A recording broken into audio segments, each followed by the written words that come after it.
All right. What is up, everyone? Welcome back to the Fantasy Slant. We are off again for another week.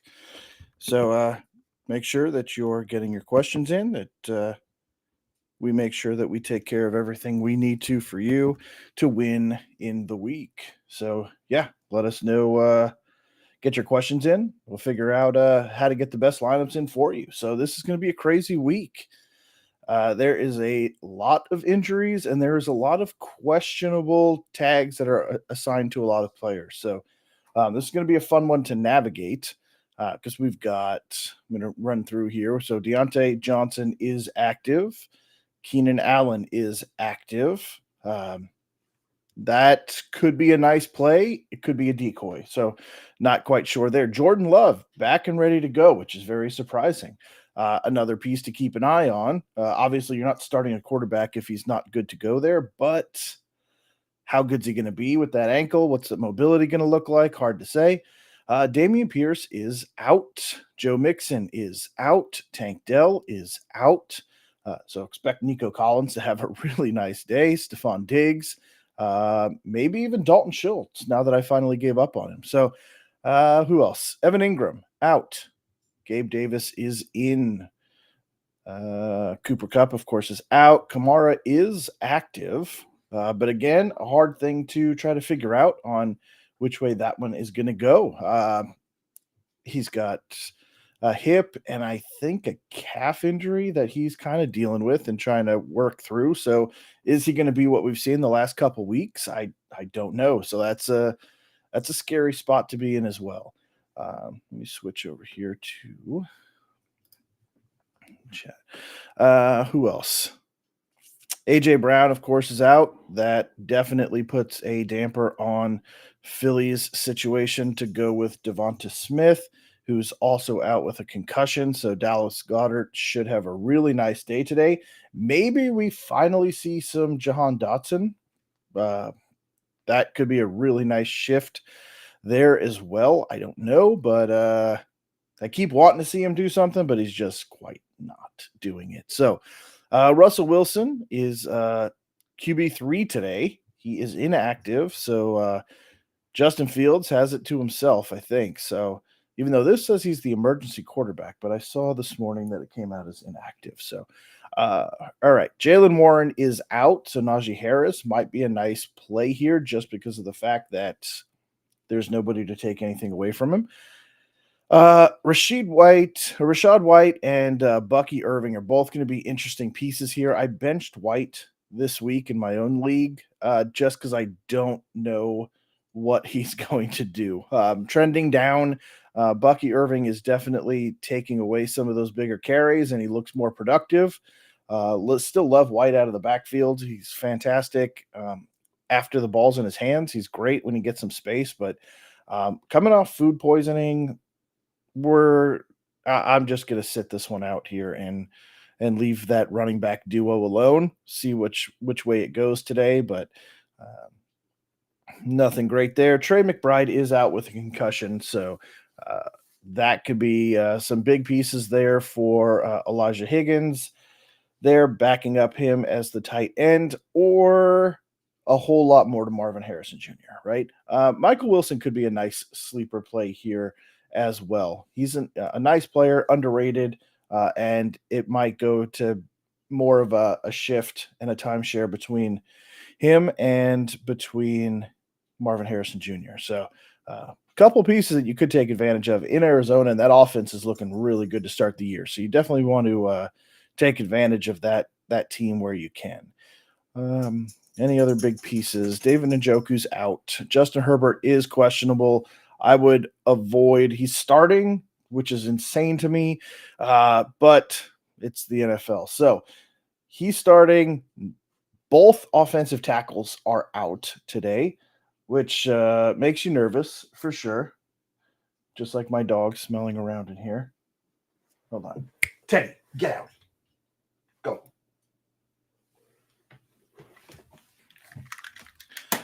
Ugh.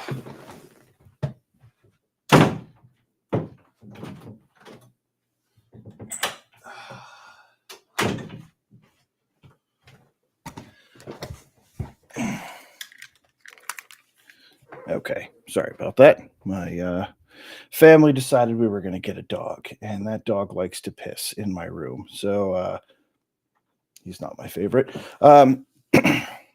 Anyway, Justin Herbert, very bad situation here for the Chargers. Him coming off the ankle injury, it seems like they're rushing him back with Joe Alt and Slater both being out today, both tackles, and a questionable ankle for Justin Herbert. Very little passing game. I expect a huge game from Dobbins today. So if you've got J.K. Dobbins, if it's available in DFS, I imagine the offense is going to run through him. Kind of the same way that Green Bay did it with that first week with Malik Willis and just handed it off to Josh Jacobs repeatedly. I think you're going to see a lot of that from the Chargers today. So J.K. Dobbins in a great spot to really blow up, and I'm playing against him.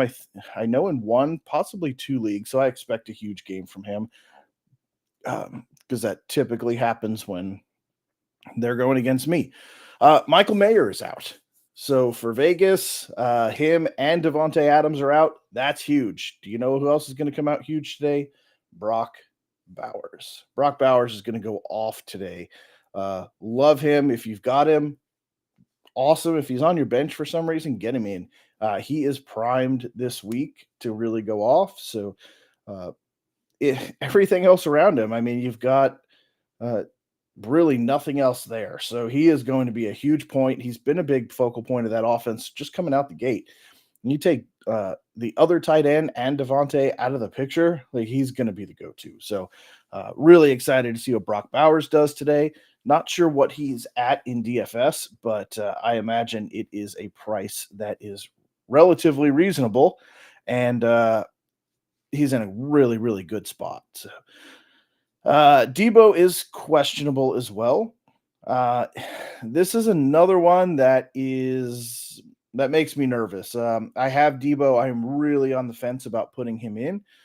He's expected to play, but with the calf injury, I don't know how hard they're going to push him. Are you going to see a lot of plays out of the backfield, end arounds, things of that nature? Is he really going to be able to explode the way that we've seen him play, or is he going to be more of a decoy? Because let's be honest, they're kind of in panic mode right now in San Francisco.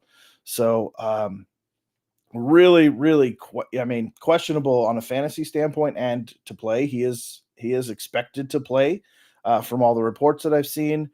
Kittle is off the injury report, which is awesome.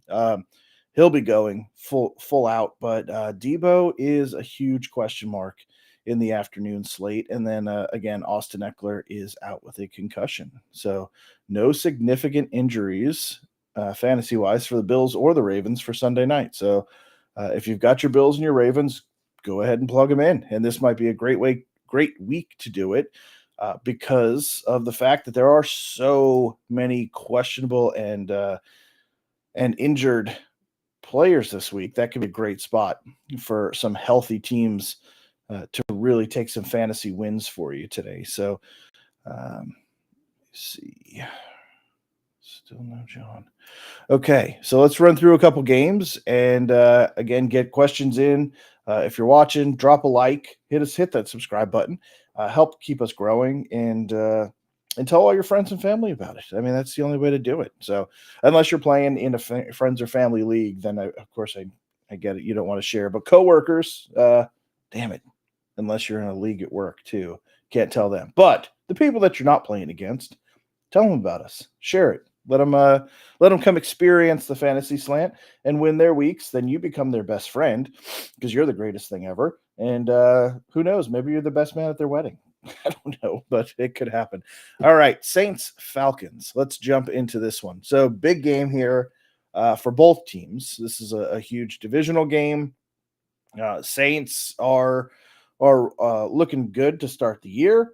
Is that sustainable? I don't think so, but they are doing well. Falcons, very close to being a winless team still. Thank you for Saquon for dropping that ball and giving them the chance to win that game. But this should be a really intense game. The Falcons could get back to 2-2. The Saints could drop to 2-2. So it could really mix things up in the NFC South.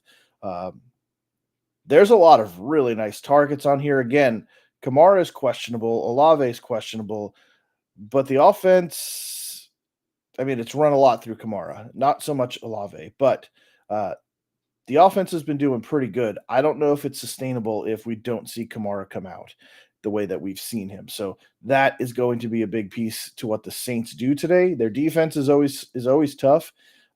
The Falcons side looks like it's getting a little bit more in sync, which is something I think that they needed with Kirk Cousins coming in. That final drive against the Eagles, they looked really good.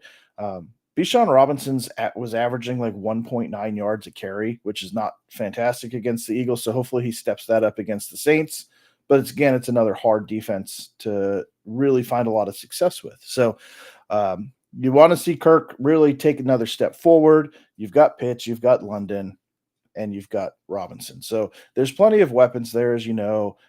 Everybody's a start in this one because it has potential to be a massive shootout. But I am very worried about Kamara and being able to maintain what he's been doing with the injury that he has. Atlanta's a 2.5 point favorite in this one. They're also 0-2 at home, which is interesting. I'm going to take Atlanta in this one. I think being at home, they're going to snap that. They're looking a little bit better. Kamara makes me really nervous. If he can't get it going, this team gets very one dimensional, and that's going to change things a little bit. So, close game, high scoring game, I think, but Falcons pull it off at the end. Start your Falcons in this one because they are going to have to score points to beat the Saints team. So, this is a great, great spot for it to be in.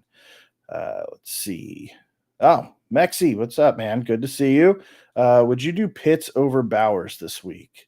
No, I would not do Pitts over Bowers. I like Pitts, but like I said, with no Devontae Adams and with Michael Mayer also out, he becomes not only the clear-cut number one tight end, but the clear-cut number one target for that entire offense. So um, I love Brock Bowers this week. I think he's going to go absolutely ballistic because they don't really have anybody else.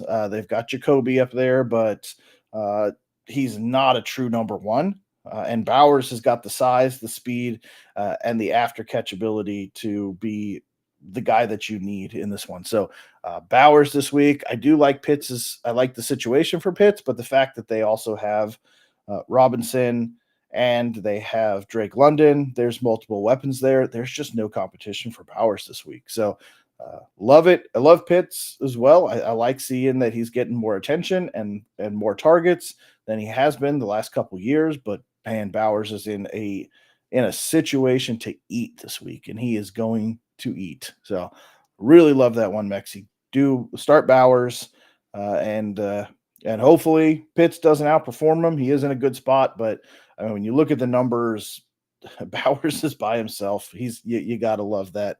You gotta love that situation. And against the Browns, who have just been like the Browns, right? I mean, great situation overall there for him to really play well. Um, I can't imagine they're going to put any corners there in Cleveland on the tight end, but we'll see. I think he's going to be okay. All right, Rams and the Bears. So the Bears continue to look like crap. Uh, that that you don't love. The Rams are just decimated by injury. I mean, no wide receivers at all. Cool thing is Matthew Stafford is 233 yards away from his passing Eli Manning on the all-time passing list. So pretty cool. He should break that today and move up a little bit more. But I don't know who he's going to throw it to. That team is in shambles right now. So wouldn't advise really any wide receivers on the Rams. He's got to throw it to somebody. I just don't know who I really love there. Maybe I don't know. Maybe it's just a Carrion Williams type of game today, and they just try and control it on the ground and win that way. I'm not really sure which way the Rams are going to go. They do have the ability to score points. We see that. It's just really hard from a fantasy perspective to pick where you want to go there. The Bears, same thing. I think Caleb Williams still does not look great. They are not punting hardly at all. Like you said, this year they are punting quite a bit, and I think that's going to continue. today as well. So I do want to keep an eye on what Keenan Allen does. I am really on the fence about plugging him into a lineup. I did pick him up. He was on somebody dropped him. He wasn't even on waivers. He went through waivers unclaimed. So I added him, which just seems foolish. But grabbed Keenan Allen. Really thinking about throwing him into a spot this week. We'll see. I wish John was here to talk me in or out of it, but that's going to be an interesting one to watch. This game in general, there's really no solid targets that you absolutely love in this game. I'm going to keep an eye on which way the Rams really start to lean for their receiver core, because that could be a really nice target. So track that game, see how the Rams off wide receivers perform in this one and who he's targeting the most, and that could be a nice add while Cup and Nakua are on the mend. And from the Bears side, I want to see Keenan Allen. I also want to see what the Roshan Johnson does at running back. There's talk that he is really going to take a bigger role because of how bad Swift and Khalil Herbert have played this thus far. Roshan had a really nice run last week, so they're kind of teasing that we might see a little bit more there. So, not quite sure if we're going to see a lot from him, but definitely something to keep an eye on because if he has a big game today, and it might even be somebody to grab, just stash on your bench. Because if he goes off today, he might take over that number one spot there in Chicago for the running back game. And now you've got yourself a number one running back without having to fight waivers for it. So keep an eye on those pieces. Mexi, another question. How about Keenan Allen over Juwan Jennings? Sketchy because it's the Bears. He's coming off injury, but Debo and Kittle are back. Yes. So, yeah, as you're hearing me talk about Keenan Allen, definitely nervous in this one to see what he's going to do. Um, man, I would I would probably stick with Jennings. I'm just nervous with Keenan Allen and Caleb Williams. They don't have great chemistry right now. He hasn't been playing. Jennings is still going to be kind of the guy. I don't see Debo doing everything Debo has done. So, coming off this injury, I don't know if, like I said, I don't know if it's panic mode, but it could be because they're 1-2 right now in the division, that they want to have another piece on the field. I just don't know if we're going to see him out of the backfield like we do with those explosive plays, with all those cuts and twists and things that he can do in when he's navigating through space. Is that going to be there? I don't know if it is. So I feel better with Jennings. I think he's healthy. He's a good target, and I need to see what Keenan Allen's going to do before I'm really ready to go with that one. So I would stick with him. Um, I know George Kittle is back 100%, he's saying, but Debo's not. So that gives you Jennings and Ayuk. And I'm curious to see if Debo's just going to be a decoy this week. I don't know how much they're going to push him. So stick with Jennings on that one. Gbert, good morning. Good to see you, man. So you have two lineup questions. All right. So we've got London or Jaden Reed, and then Pollard, whatever wide receiver not used, or Shakir flex. So Shakir, he could be a really nice play this week as well. Whew, okay, so we got PPR. I like London, I think, in this one. I'm nervous about Jordan Love coming back. That seems early to me. The ankles cannot be that good. So he's going to be in the pocket a lot. And I don't know if he's going to have a lot of time to set and find a lot of receivers. So I think it's going to be a lot of running game this week, and probably some short type of dump offs and things like that. But I don't think they want to hold him in the pocket very long because you can't really take a lot of hits when you've got a high ankle sprain or scramble out of the pocket. So um, I like London. I think that game is going to be very high scoring and there's going to be a lot of points to go around. I don't love Pollard. So I would I would probably go London and Shakir in this one. Because Bills Ravens games, that's going to be both teams need to win that game. That's a statement game in the AFC. Even though the Ravens are 1-2, we know that they're a better team than that. The Bills are trying to stay undefeated, so that's a big one tonight. Um, I like Shakir in that one. I think London and Shakir would be my two picks there. All right. So next game up, as we're talking about it, Vikings and the Packers. So again, um, Vikings are 3-0. Sam Darnold looks fantastic. Uh, Jordan Addison is back as well this week, so he's going to have Addison and Justin Jefferson to choose from. Of course, with Aaron Jones, they're running like crazy. Good to see. So that's going to be a hard game. That's going to put a lot of pressure on the Packers defense to try to step up at home and slow this team down, which nobody's been able to do yet so far. And again, a lot of pressure on Jordan Love. I don't know if I would rush him into this game. I know it's a big division game. I totally get that, but Malik Willis has been playing pretty good. So I know they wouldn't be starting him if they didn't feel like he was ready, but does he have the mobility that he's going to need to keep some drives alive, to keep some plays going, and beat this divisional game? Win this divisional game and go to 2-2. Vikings are 3-1. You're one game back. Everything's still close. You lose this game, and you go to 3-1, and they go to four. You go to 2-2, and they go to 4-0. Like that's starting to get a little bit scary there with the way they're playing. So I understand the pressure on the Packers to perform this week. It's just going to be really questionable on what Jordan Love can do. I think a lot should run through the ground game in this one. So I like Josh Jacobs a lot. And I like Aaron Jones. I mean, Aaron Jones is playing fantastic.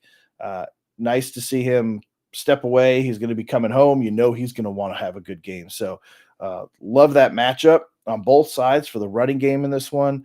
And Jordan Addison's going to be a guy to watch in this one because Justin Jefferson's been just eating, right? He's been the focal point of this offense. But we saw with Justin Jefferson out last year, we saw Jordan Addison really step in and have a really nice season in his absence. So how does that continue this year, right? Like now that he's back, he's looking okay, he's looking good. Does he have any chemistry with Sam Darnold? I don't know. That's what I want to watch and see. Is he being targeted? Is he getting open?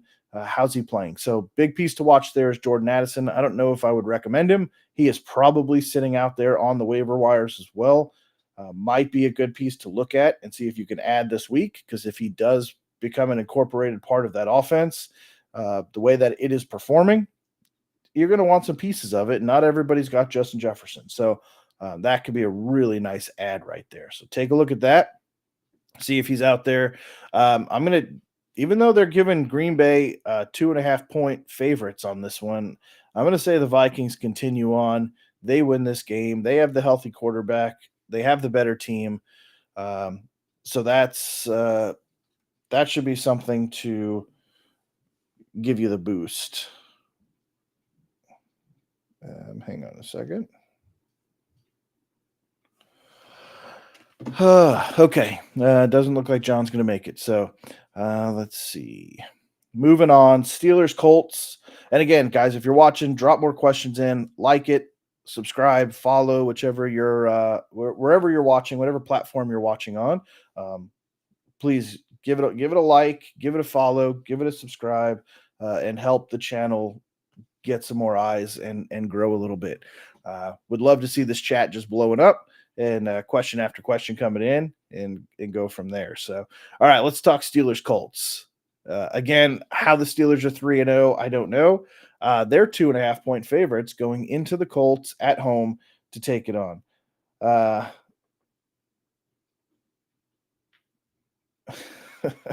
So the Colts, I'm not fully buying the Steelers here. They are doing good. The defense is playing well, but they're not blowing anybody out. The defense is winning games, and how long can that continue for? I think it ends this week. Uh, I think the Colts at home should be able to beat the Steelers in a close game. Uh, again, the defense is really good, but they've got nice pieces. I would love to see Michael Pittman really come to life. I feel like we've been waiting on that now for 3 weeks, and it hasn't really happened. Uh, so that's going to be a big thing. Again, also another piece to watch is Anthony Richardson does not look like he did last year. His completion rates are low. His accuracy is low. He's not looking good. Sophomore slump, perhaps. We do see that quite a bit, but to not even have a full season as a freshman to really play and learn and have tape on what he's going to do, good and bad.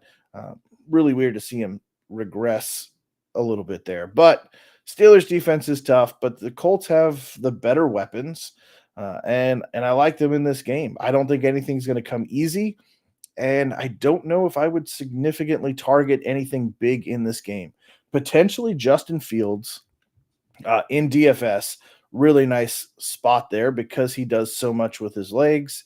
The Colts defense isn't fantastic. It's not terrible, but the way that the Steelers are winning, it's on defense, and Justin Fields likes to run. So I think that's something to take a look at if you're working DFS and anything in that nature that where you can do a daily. That might not be a bad lineup to throw together with, say, Justin Fields, and I don't know who you would really want to target on the offense, but him and Brock Bowers, boom, that could be huge.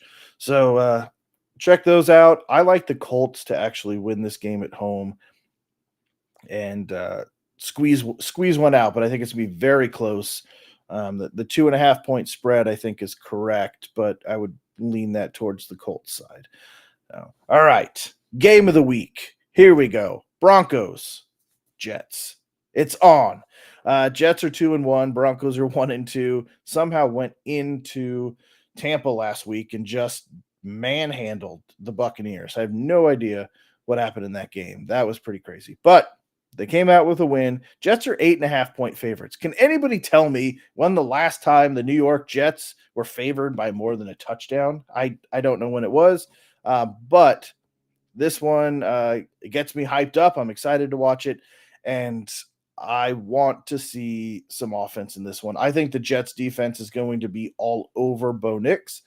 Uh, if they stick with anything similar to the game plan they used last week against the Patriots, uh, bringing more than just a four-man rush, I think Bo Nix is going to be in for a long day.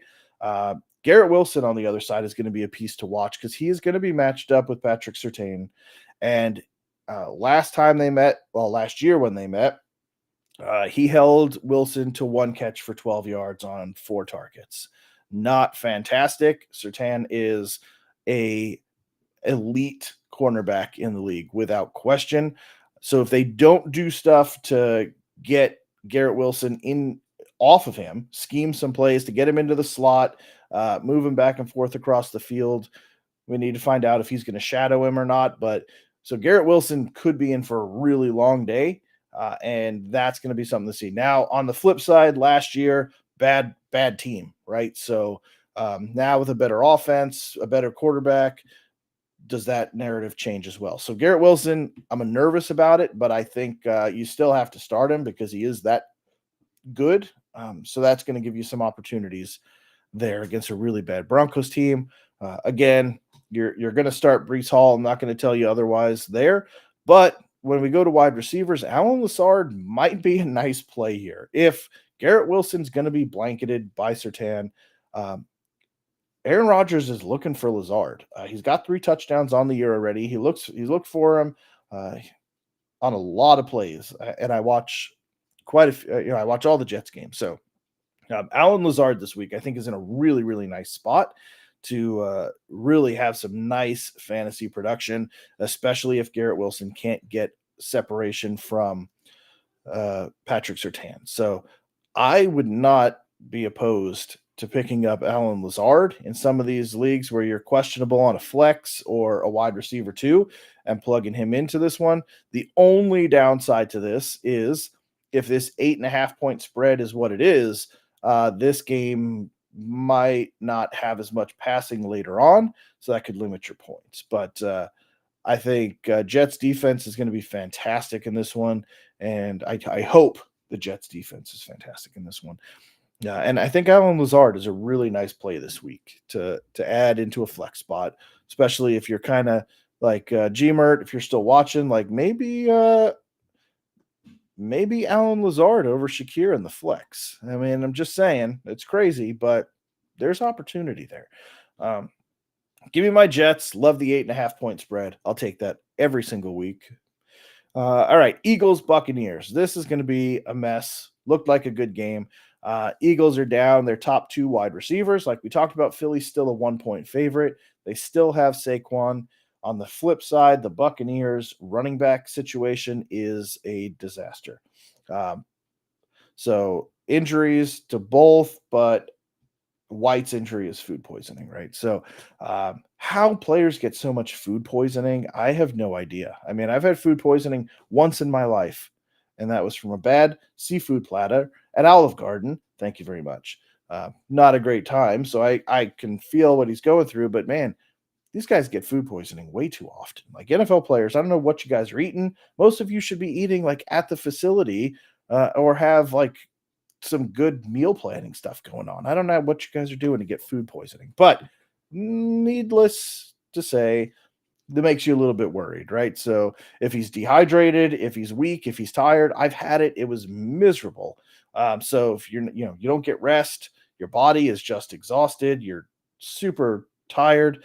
How are you going to run the football? So could be a good day for Bucky Irving, but of course he's got an injury designation that he's dealing with as well. So both running backs leave you in a state of unrest, right? So don't love the running backs this week. That's not looking great. I think they're going to have to throw the ball more. I don't know how much production they're going to get. We'll see early. They'll probably try to establish the run, see what it can do, and then default to the passing game. So with that, I think Mike Evans, Chris Godwin should be in for very nice days. Nice bounce back week for Mike Evans, who got shut down by Sertan last week. So again, another reason why I'm nervous about Garrett Wilson. And from the Eagles side, with no wide receivers, maybe we see a Jahan Dotson sighting. Maybe. I don't know who else they're going to throw it to. I guess just Dallas Goddard over and over again, potentially. But you need to get some wide receivers in there. Could be a really nice day for Jahan Dotson. Again, another low end guy that you could target and throw in because he should be a primary target in the offense. So a nice way if you've got AJ Brown or Devontae Smith that you've lost, that could be an awesome flex in a game where they're going to need to score points. These are both 2-1 teams. They are both trying to hold on to the division lead, or in the Buccaneers' case, catch up to the Saints, who could also fall to 3-1. So put them one game behind. So staying close and update on Kamara just came in. Let's see what we got from Shefty. Oh, Ian Rappaport.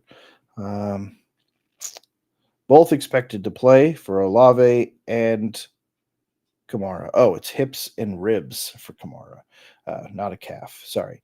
The O line is banged up, but Kamara and Olave should be out there, per Ian Rappaport. So, great. And a banged up O line. So that's going to give no running lanes for Kamara either. Man, that's just setting up for bad.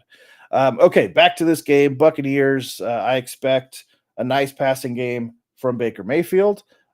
I think you start Godwin and you start Evans in this one.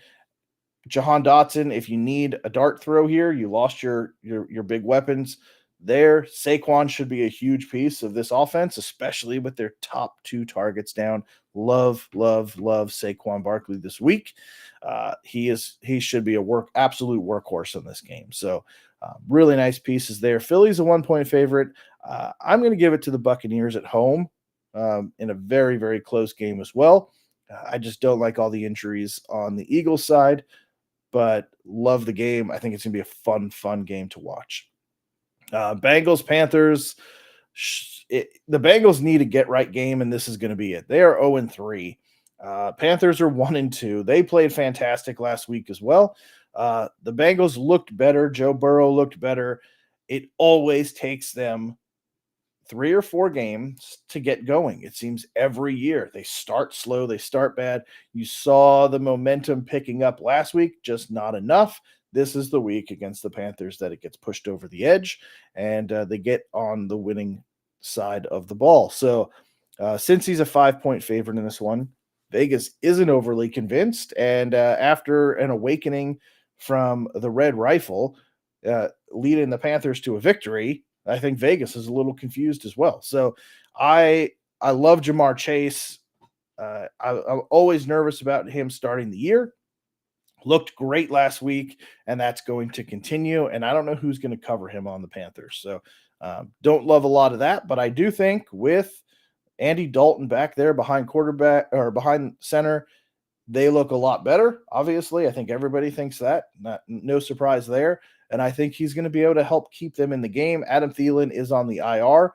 So that is a huge piece that they are going to lose there. I don't love a lot on the Panthers. Wouldn't really specifically target anything there, but I do think they're going to be a little more fightful than the Bengals are expecting, or were probably hoping for a couple weeks ago. So I expect a closer game, but I think the Bengals should get on the win, get the win column filled with a 1 this week, and Jamar Chase is going to have a really nice day. So, Maxi, take on Hubbard, him or Ford? Oh, that's definitely a good question. Um, I don't know. Ford's questionable, not injury wise, just how that offense is working. Um, I would probably still have to go with Ford just because I know he's not. I know with the Panthers side, you've got Chuba Hubbard and um, just blanked his name. The other running back there. Uh, they're kind of splitting carries, splitting some time there. I think Chuba Hubbard's the better of the two, but the Panthers aren't giving him the full load. So I would probably stick with Ford, but I don't really love either of them. Mark, what's up, man? Good to see you. We haven't talked about your team yet, but we'll get to that. Yeah, so keep an eye on that. Keep an eye on that matchup. Mexi, are you forced to start one of them, or is it just on the fence type of thing?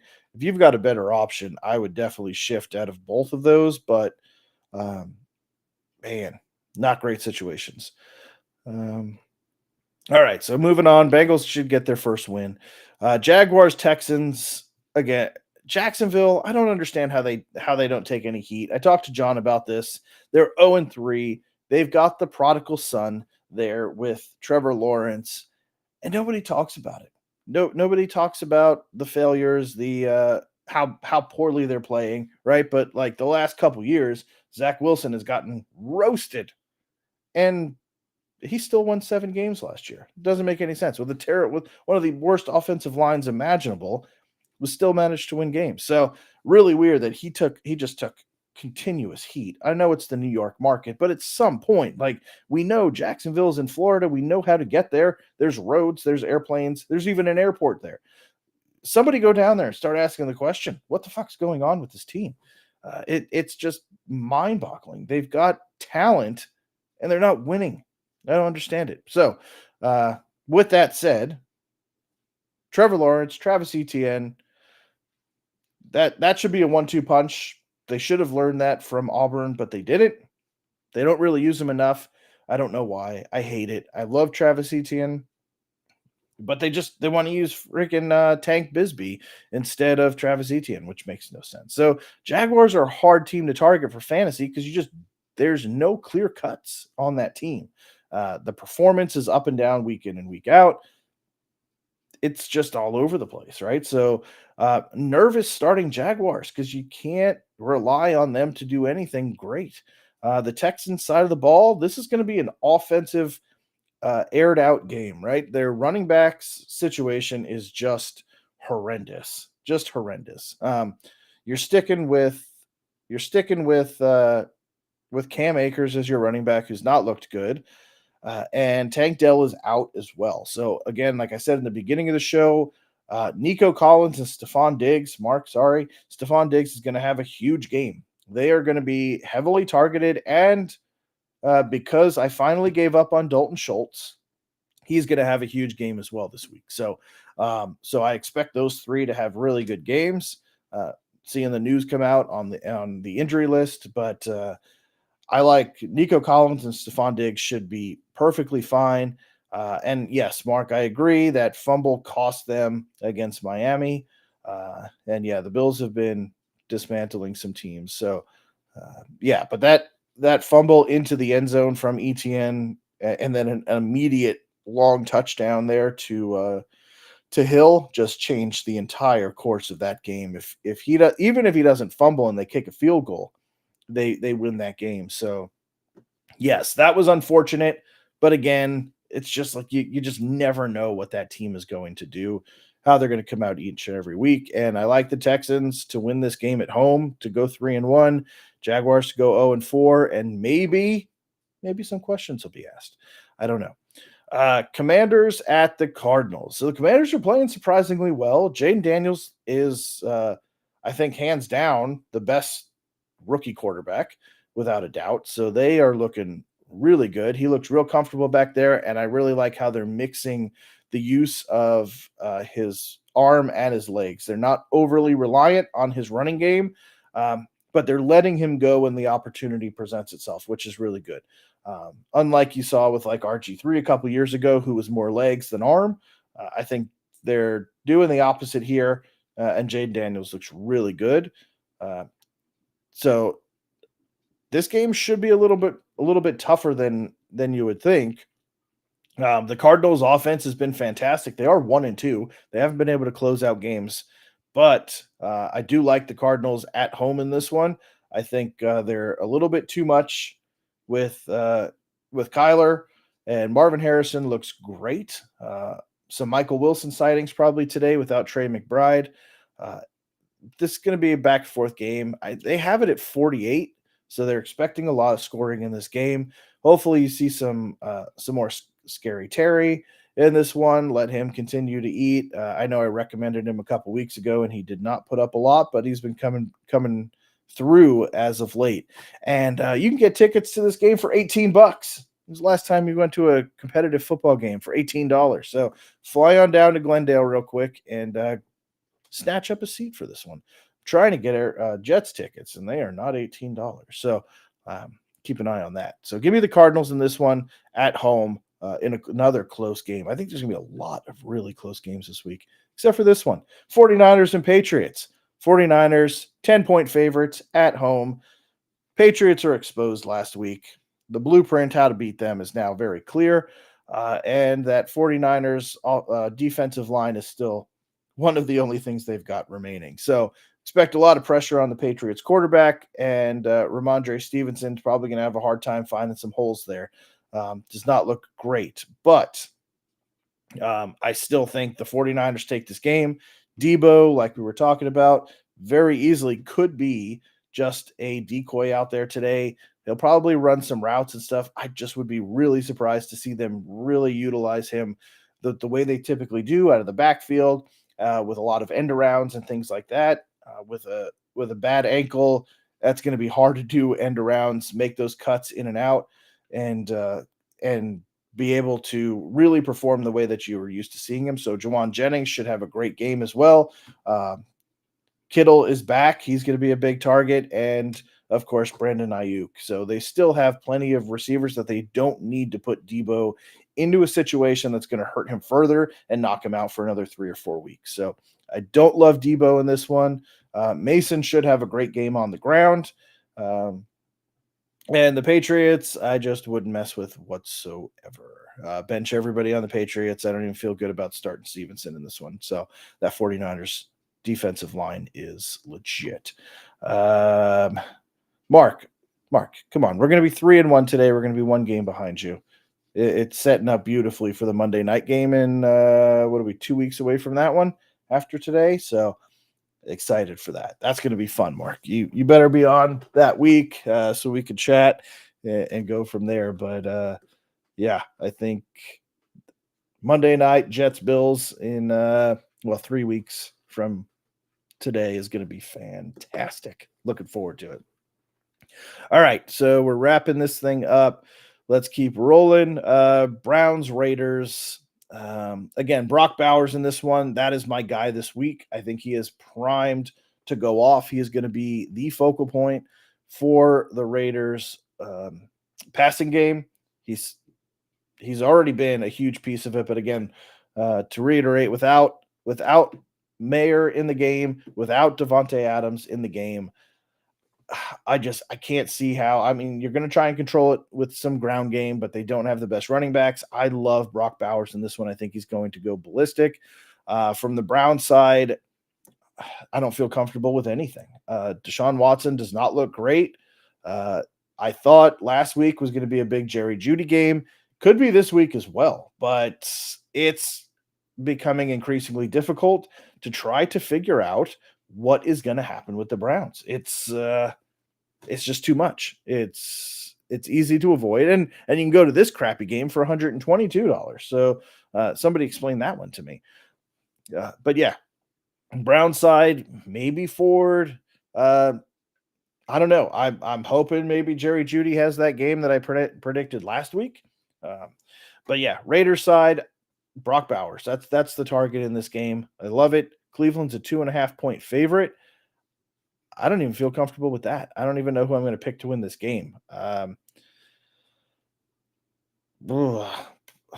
Yeah, I'm just going to leave this one alone. I hate it, but I'm going to go with the Raiders because if I'm saying Brock Bowers is going to go ballistic, then he's going to put up 2 or 3 touchdowns and win the game. So give me the Raiders at home to knock the Browns off.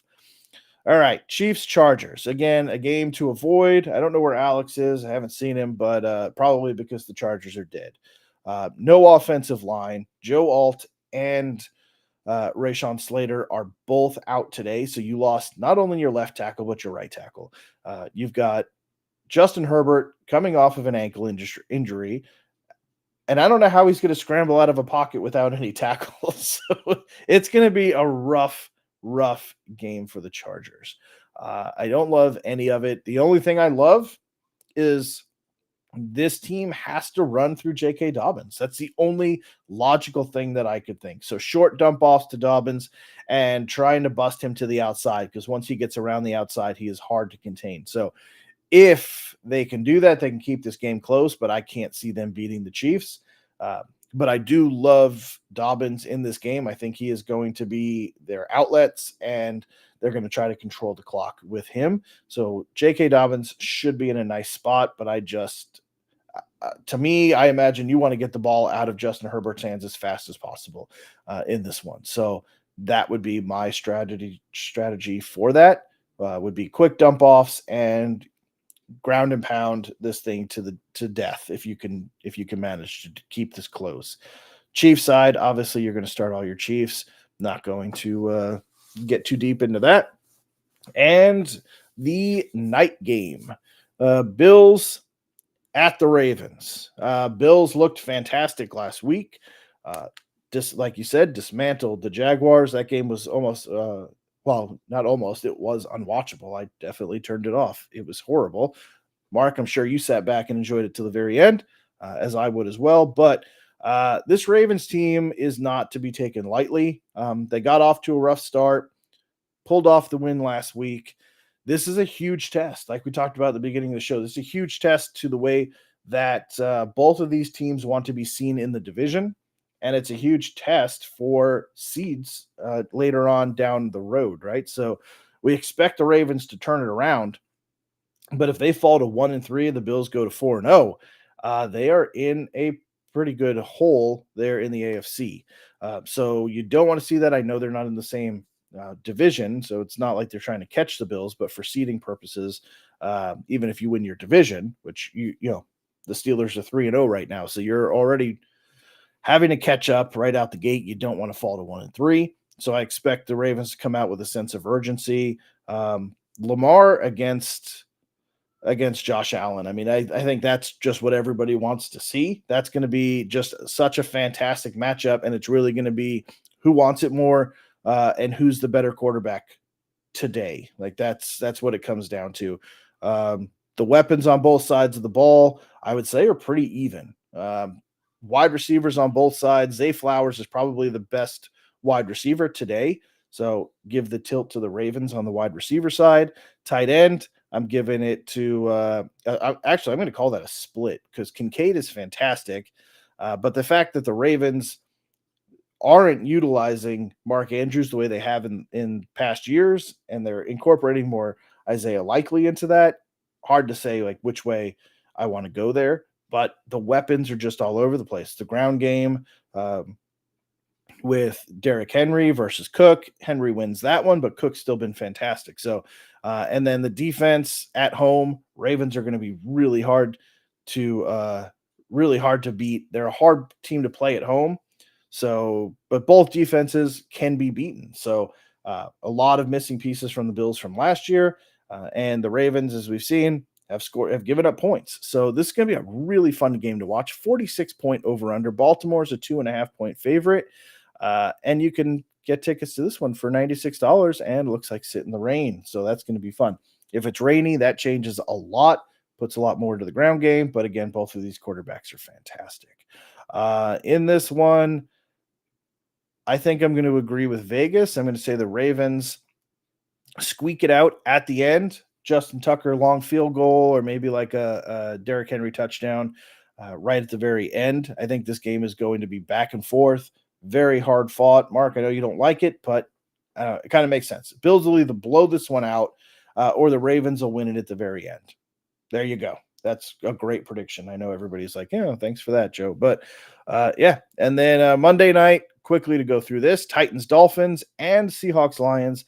Will say, love the Lions alternate uniforms. They look pretty cool. Those look great. Dolphins should get their teeth kicked in. They signed Huntley off of the Ravens practice squad and are going to start him. So that probably won't go well. So the Titans should get, I think, their first win. They're just the better team with the, it's hard to say better quarterback, but they kind of are right now. So until you could see the offense move for the Dolphins, which was completely incapable of any forward movement against the Seahawks last week.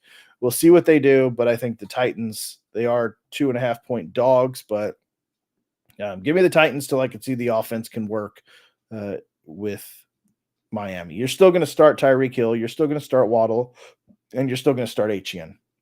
But otherwise, Titans win. And Seahawks traveling to the Lions. Sorry, Seahawks fans, but loss number one comes this week when you play a real football team, and that's just part of life. So start your studs in this one. That should be a fun one to watch, much better than the Titans Dolphins game. So the Seahawks Lions game, there should be some good scoring. 46-point over under, and Detroit is a 3.5-point favorite. Agree with both of those. Love Amon-Ra St. Brown, Gibbs, Monty, all look really good. Seahawks side, Gino is going to score some touchdowns. Who it's going to go to, that's always the question. So definitely a tough one, but DK will get some love. I didn't see an update on Kenneth Walker. If he's in, that's great. But otherwise, Charbonnet's been playing really well as well. So if you need to start a running back, it's not bad, but the Lions they're going to make a statement, I think, on Monday night. So give me the Lions in that one to go ahead and win. And that wraps up this week. So with that, game's about to start. So Mark, we'll keep an eye on that score. 35-17 Bills. Ravens don't stand a chance. Okay. We're going to watch that and go. Again, if you're still watching, drop a like, subscribe, and come back next week. We'll help you out with your questions and get you that W. Again, Grace, have a great Sunday. Best of luck to your teams and best of luck to your fantasy teams. Have a great week. And